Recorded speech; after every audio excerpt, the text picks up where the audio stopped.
U.S. House of Representatives voted on Tuesday to renew sanctions against Russia for its alleged meddling in the 2016 election, compelling President Donald Trump to obtain permission before easing any sanctions on Moscow. But have they acted prematurely? And with the IMF predicting that India's growth rate will surge above that of China over the next 2 years, what impact will this have on the trading relationship between the two Asian countries?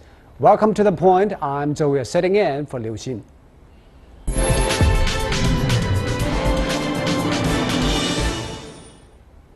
The U.S. House of Representatives voted on Tuesday to renew sanctions against Russia for its alleged meddling in the 2016 election, aiming at crippling Russia's energy industry. Well, the bill prohibits U.S. companies from investing in certain new oil and gas joint ventures when a sanctioned Russian company holds a 33% or even larger stake in the project. The House simultaneously compelled President Donald Trump to obtain permission before easing any sanctions on Moscow. Two other countries have also been sanctioned in that bill, with Iran standing accused of supporting terrorism and North Korea for its missile tests. Russia and Iran were quick to respond to the vote. Russian Deputy Foreign Minister Sergei Ryabkov said the move left no room to improve ties between Moscow and Washington in the near future and took the relationship into uncharted waters, whereas an Iranian official decried the bill as a completely hostile act that will be met with a definitive response. And observers say the bill is quite likely to pass through the Senate and be on the president's desk for final approval by the end of the month. So, will Donald Trump sign it or not? Joining me in the discussion from Washington, D.C. is Richard Weiss, Director and Senior Fellow at the Center of Political Military Analysis at the Hudson Institute. From London is Alexander Nekrasov, a former Kremlin advisor. We are now joined by these two gentlemen who will talk about this. Let me with you, Mr. Weiss. The sanction bill comes as U.S. President Donald Trump's close family members and advisors are now under investigation on Capitol Hill for the alleged roles in colluding, probably, with Russian government during Trump's presidential campaign. And the House vetoed to the right of President Trump to lift the sanctions. So what kind of message is the political establishment in D.C. sending here?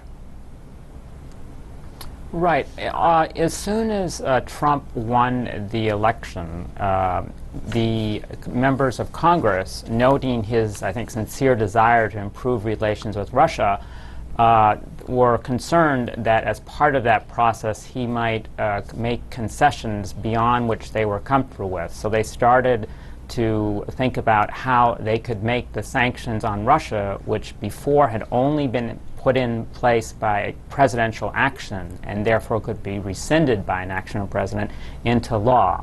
And that effort went up and down, and it appears and then about a month ago it was renewed. And it took a while, but it looks like we're going to have legislation that will do that. It will, as you mentioned, expand the sanctions, but more importantly, make it really difficult for the president to remove them unless Congress fully supports such removal. Mr. Nekrasov, how Russia will retaliate to such a hostile bill to Russia? What kind of response will be? Well, first of all, I'd like to say that everything is wrong about this bill from start to finish. First of all, it has been implemented or being implemented on the basis that Russia has allegedly meddled in the 2016 election without any proof at all. Secondly, this is a result of a power struggle which is going on in Washington, because by claiming that the Russian government was meddling in the election in favor of Trump, basically Congress, the media and the Democrats are trying to prove that he's basically illegal, that his win is not legal, that he had received help from a foreign government. That is already bizarre and absurd. And this is why the Kremlin is watching all of this unraveling in Washington with a sense of bemusement. And I can tell you that they understand the situation. They understand this power struggle. But how will Russia retaliate? That's the question I asked. Well, Russia can retaliate only politically. Russia does not have the capacity to retaliate economically. It's not China. China can destroy America if it wants to. But Russia will if it wants to, or it will retaliate politically, and it has a role to play in the Middle East, and it's playing a key role in the Middle East. It's playing a key role surrounding North Korea, and in many other areas, in the battle with terrorism, and many, many other things. Okay. So Russia has this capacity, but it is going to wait and see what Donald Trump is going to do. Richard, I want you to respond to what Alexander said, because the reason that the House used to renew sanctions against Russia is because of Ukraine and also the Kremlin's meddling in the 2016 presidential election. But the investigation is still ongoing. Do you think this bill is actually jumping the gun somewhat?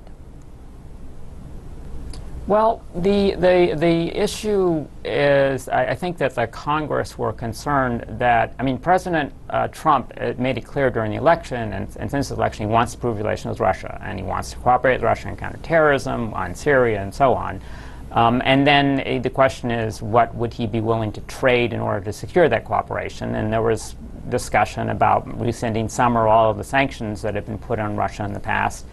And that appears to have alarmed members of Congress in a sense that they worried that actually it would be, as you use the word premature, but they think it would be premature to remove the sanctions until the results of the Russian elections are completed, until the Minsk process is fully executed, and so on.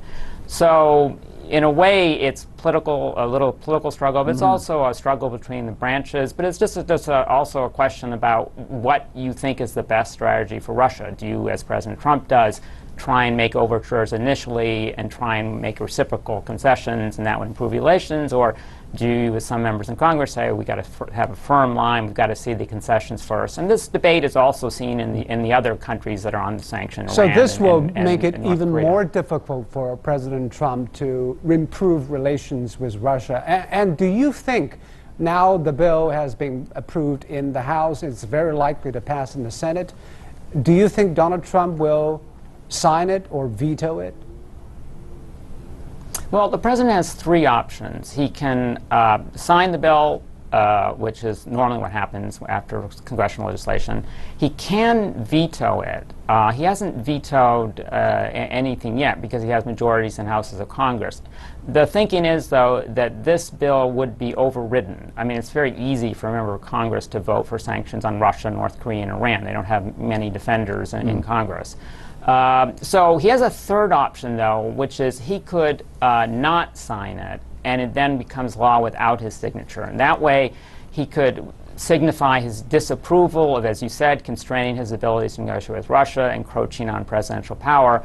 But if he were to veto it and it was overridden, it would inflict a political blow on him after the problems they've had with health care. And so he may decide just to let it go into law and then try and work with the Congress and the Russian government to try and address the causes of the sanctions over time. Because it seems that Mr. Donald Trump has been bogged down in this Russian stuff. And he keeps getting very low approval ratings because of this investigation.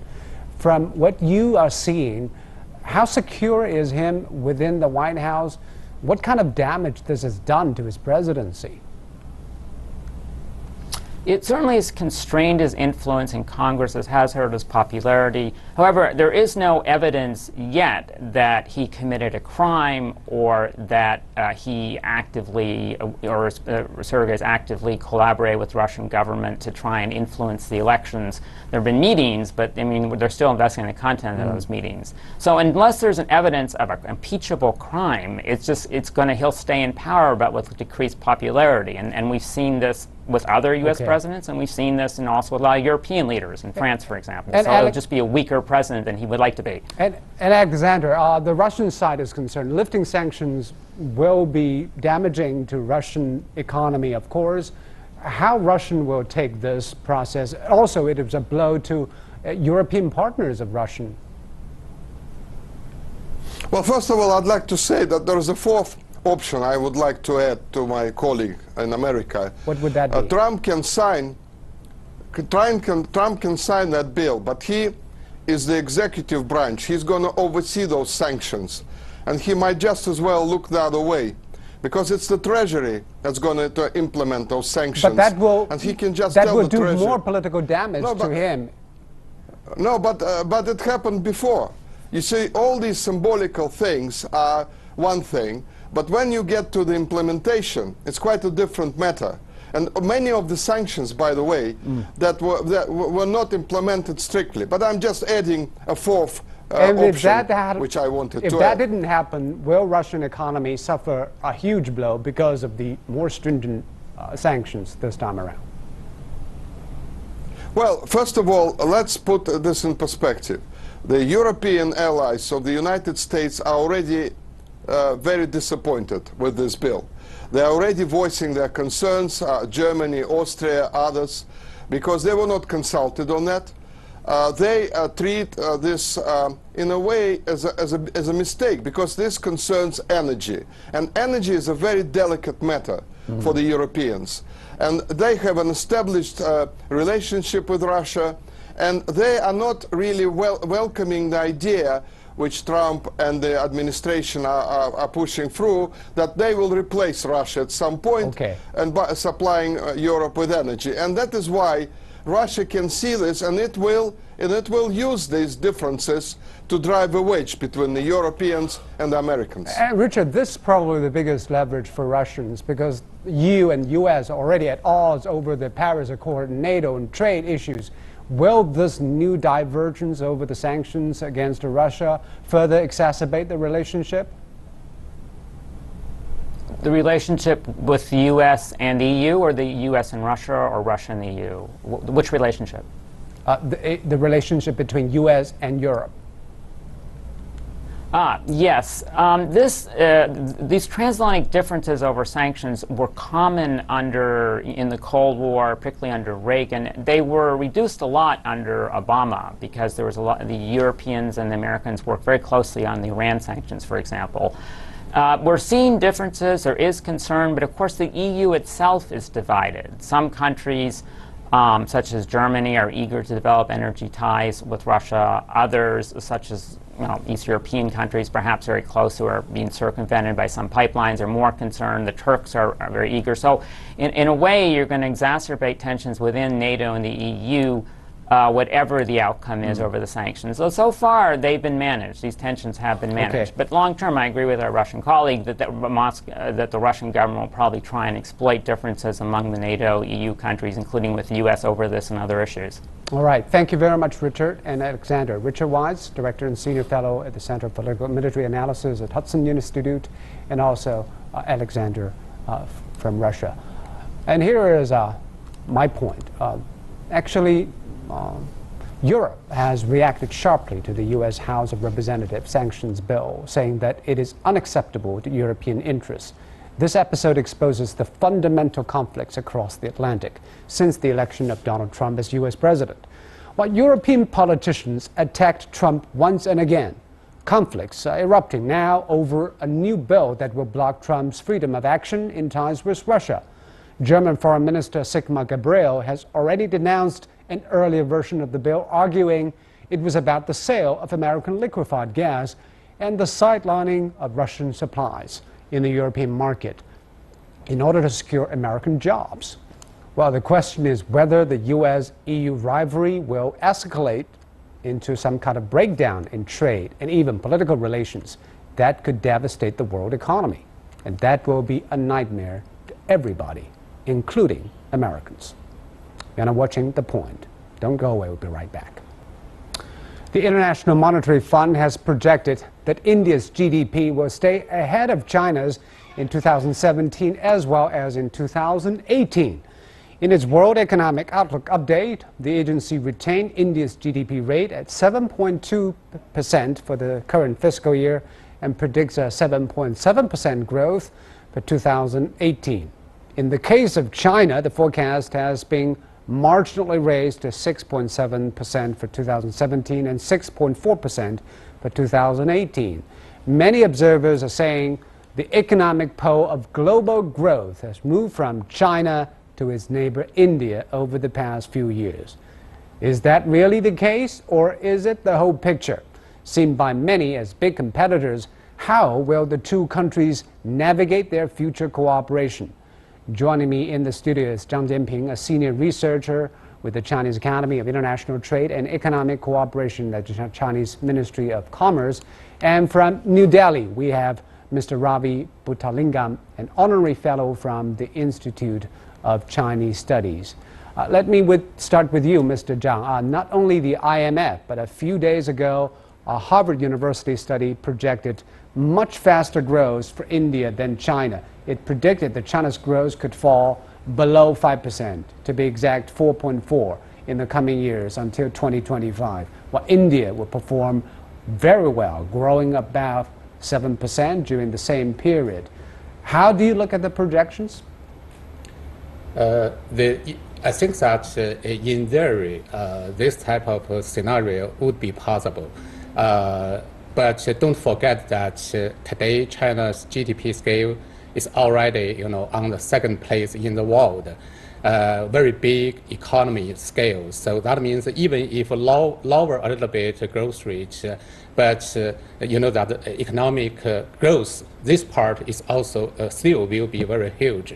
Another thing is that I think that for India, if you look at India population already, about 1.3 billion, very close to China, but its per capita GDP only about $1,800 US.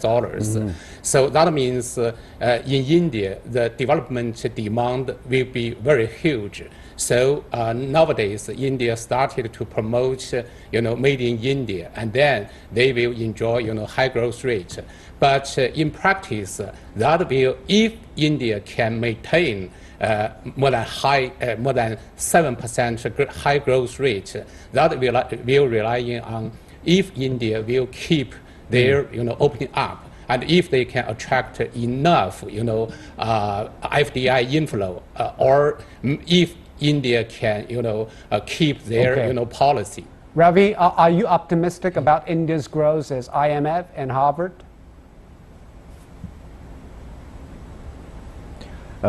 Firstly, thank you for having me on the show. Yes, indeed, I'm very optimistic about India in the years going forward. There are several factors which provide us a tailwind.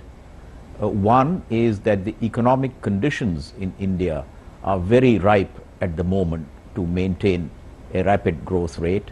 Inflation is low. The agricultural income this year is expected to be good. Oil prices and commodity prices continue to be low, and those have been a major part of India's expenditure. And the government's initiatives on Make in India, as my co-panelist just mentioned, and other initiatives to unblock investment and get the manufacturing growth engine moving are beginning to show dividends. So there is indeed a good expectation, and that is shared by the Indian stock market if you've been following it, is that India is in for a period of good growth. And we expect that because India is also demographically in a good spot, which by that I mean that a large number of people are in the younger age groups. The government is working very hard to provide them with relevant skills so that they can contribute to manufacturing in particular. Ravi, you've been pointed out all the positive sides of India's economy, but still many people are worrying about something that is not so positive, like the bureaucracy in India and also some trade protectionist impulses in India that is keeping investors having second thoughts about investing in India. How do you respond to those criticisms? Well, I think in many countries one has these problems, and particularly in a large and complex country like India, there are certain provinces which will move much faster than other provinces. There are certain industries which will move faster than other industries. And a government of a large country like India, as indeed China, has to keep in mind regional variations, regional disparities, and see that the country as a whole is on an even track. Now, this requires a certain amount of regulation and indeed bureaucracy. By bureaucracy, I mean officialdom, not bureaucracy in the sense of holding you back. But wherever there is bureaucracy and there are these regulations, you can have some effects which may not be all that positive. So it's always a mix of the positives and some obstacles. I want to talk about... But we have to see in the overall, how does the picture look? I want to talk about Yes, China-India indeed, relations. please. Amid the standoff between China and India over the Sikkim border, activists and educationists and even civil society in India are calling for boycott of Chinese goods. Is this a mainstream voice in Indian society? How it will impact the transactions between the two major economies in Asia? Let me take first from Ravi and then Mr. Ultimately, okay. Well, ultimately, things work on the basis of supply and demand. And if there is a genuine demand for goods or services on both sides, goods and services. But the demand is there, but the political voices or noises have actually obstacled the free trade flow between the two, hasn't it? Well, I think the total trade is still in the region of about $70 billion, which is much more than what was about 10 or 12 years ago. It did not reach the figure of 100 billion, which we were hoping it would. But in the middle, there were all kinds of disruptions in the economic scenario, including the great financial crisis. Indeed, China-India economic relations have the potential of going even further. And as far as the problems that you mentioned, I think countries like China and India, which are mature countries, can handle these problems without affecting economic relations between them. For example, China and Japan have a very thriving economic relations, although you also have a few problems. Similarly, China and the United States have some problems, but you have a very thriving economic relation. So I think we can manage to improve our connectivity in economics and business while we tackle these other problems, which I'm confident that we will resolve. So, Mr. Zhang, do you agree that the political differences won't spill over into economic areas, as Ravi just mentioned? I think that actually political factors and economic factors, all of them will work together and impact the situation. But I don't think that a boycott this type of things will be the mainstream in Indian society.